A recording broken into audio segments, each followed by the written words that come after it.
मैं परमेश्वर का धन्यवाद देता हूं इस सुबह के समय के लिए। साल 2022 का आखिरी दिन प्रभु के चरणों में आने का प्रभु ने एक मौका हमें दिया। आइए आज के वचन मनन के लिए यशायाह 40वां अध्याय उसका 31वां वचन हम पढ़े। परंतु जो यहोवा की बाट जोते हैं वे नया बल प्राप्त करते जाएंगे। वे उकाबों की नाई उड़ेंगे। वे दौड़ेंगे और श्रमित ना होंगे, चलेंगे और थकित ना होंगे। आज 2022 का आखिरी दिन है। एक साल पूरा निकल गया। हम जब मुड़कर देखते हैं ऐसे लगता है कितनी तेजी से एक एक दिन निकल गया कि हमें याद ही नहीं है कि ये साल कितनी घटनाएं हुई।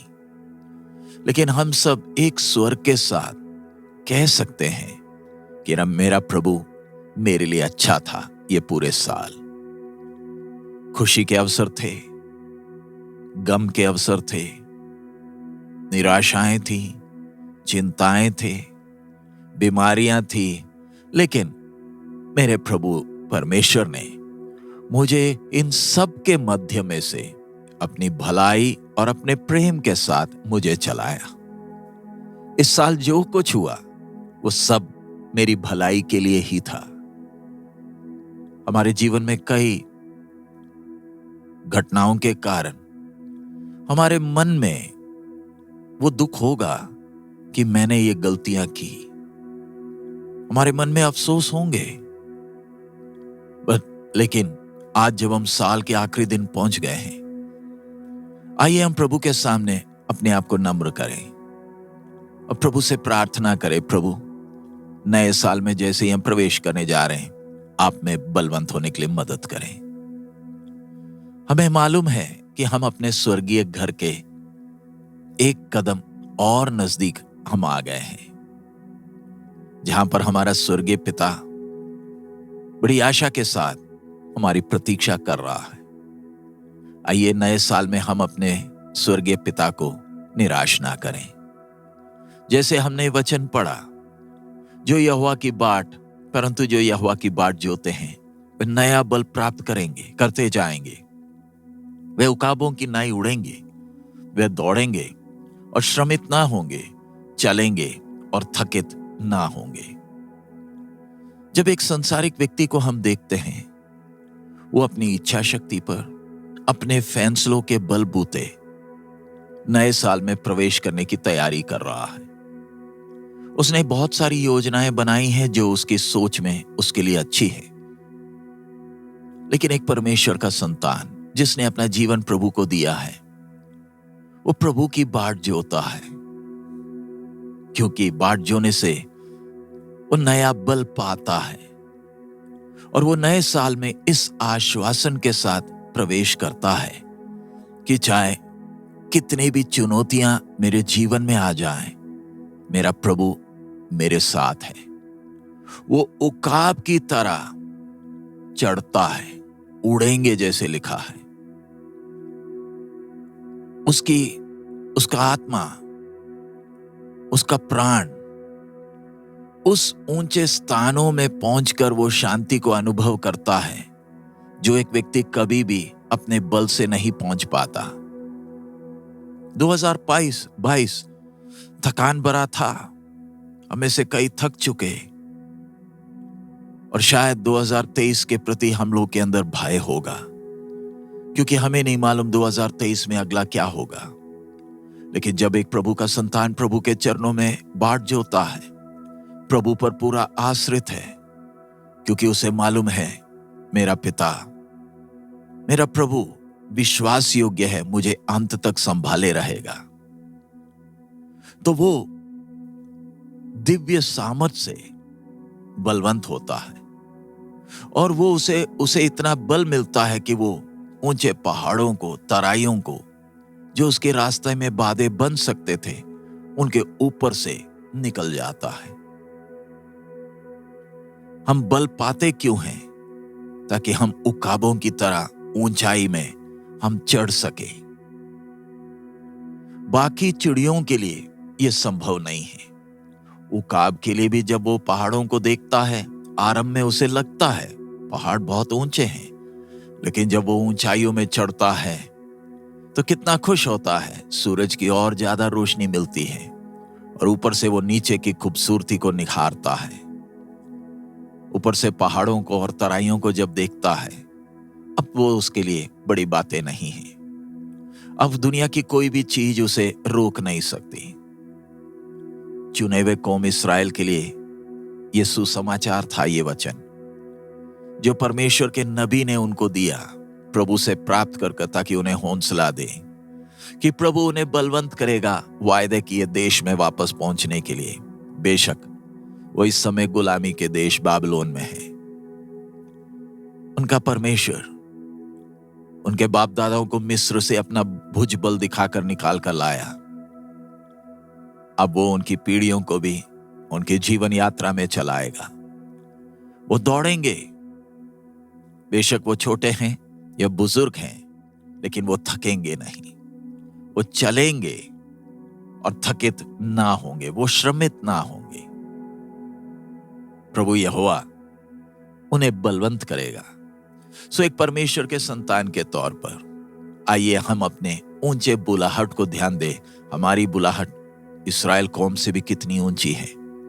हमें जयवंत होने के लिए बुलाया गया। ये नया साल जो आ रहा है, प्रभु हम सबको जयवंत होने में मदद करेगा।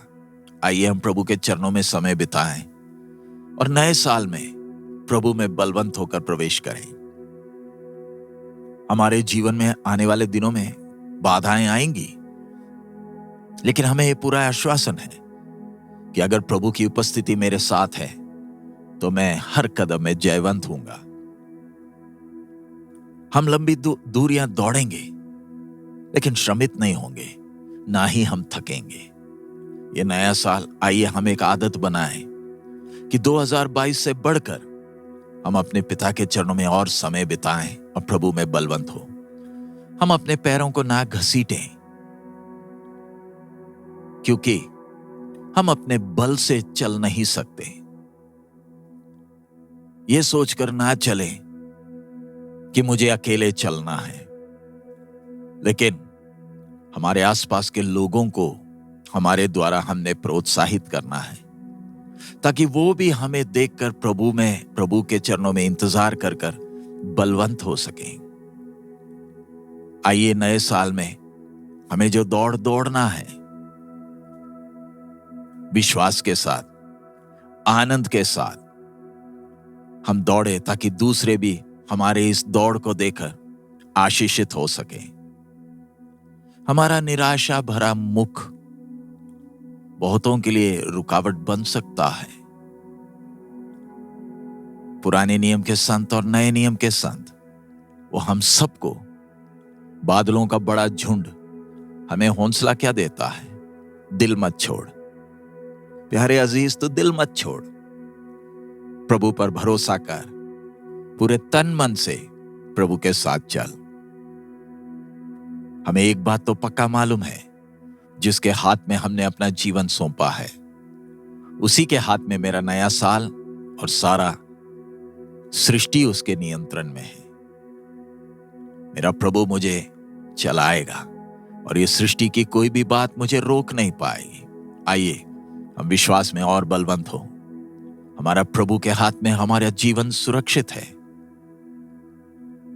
हम उसकी उपस्थिति में चलें, उसकी उपस्थिति में हम दौड़ें। प्रभु हम एक एक को मदद करें। आइए हम प्रार्थना करें। हमारे अनुग्रहकारी दयालु पिता, हम आपका धन्यवाद देते हैं प्रभु, इस साल 2022 के लिए धन्यवाद। प्रभु हमें सिर्फ धन्यवाद के अलावा और कुछ बोलने के लिए नहीं। कितनी बातें आपने सिखाई, हमें हौसला दिया, आपने हमारी ताड़ना की। हम में से कई आपसे दूर थे। 2022 में आप बाप हमें वापस लेकर आए। हमारे आत्मिक ठंडापन को आपने दूर किया, हमें उत्साहित किया। आपके वचन के लिए धन्यवाद प्रभु। 2023 में जब हम प्रवेश कर रहे हैं बाप, आपके साथ चलने के लिए, आपके हाथ थामे रहने के लिए हम एक एक को मदद कर। अगर इतना तक आपने हमें चलाया है तो अब आगे भी चलाएंगे। धन्यवाद पिता, धन्यवाद पिता। हमारा जीवन बहुतों के लिए आशीष का कारण हो। विश्वास की रखवाली करने के लिए, अच्छी कुश्ती लड़ने के लिए, अपना दौड़ पूरा करने के लिए हमें मदद कर। प्रभु आप अभी तक नहीं आए, हमारा पूरा विश्वास है आपका आगमन अति निकट है। धन्यवाद देते हैं, यीशु मसीह के मधुर नाम से हम मांगते हैं, आमीन। अब हमारे प्रभु यीशु मसीह का अनुग्रह, पिता का प्रेम, पवित्र आत्मा की सहभागिता हम सबके साथ, दुनिया भर के सब संतों के साथ अब से लेकर प्रभु यीशु मसीह के आगमन तक होती रहे, आमीन। प्रभु आप सबको बहुत आयत में आशीष दे। खास कर इस सेवकाई के लिए निरंतर प्रार्थना करने के लिए प्रभु ने आप लोगों को जो मन दिया, उसके लिए हम प्रभु को बहुत धन्यवाद देते हैं। आपने वचन सुना, बहुतों को ये वचन बांटा। प्रभु आप सबको आशीषित करे। 2023 आप सबके लिए आशीष का कारण बनता रहे, हमारे लिए भी, और हमारी ये छोटी सेवकाई के लिए निरंतर प्रार्थना करते रहे। हमारा प्रभु अति शीघ्र आ रहा है। मारनाथा।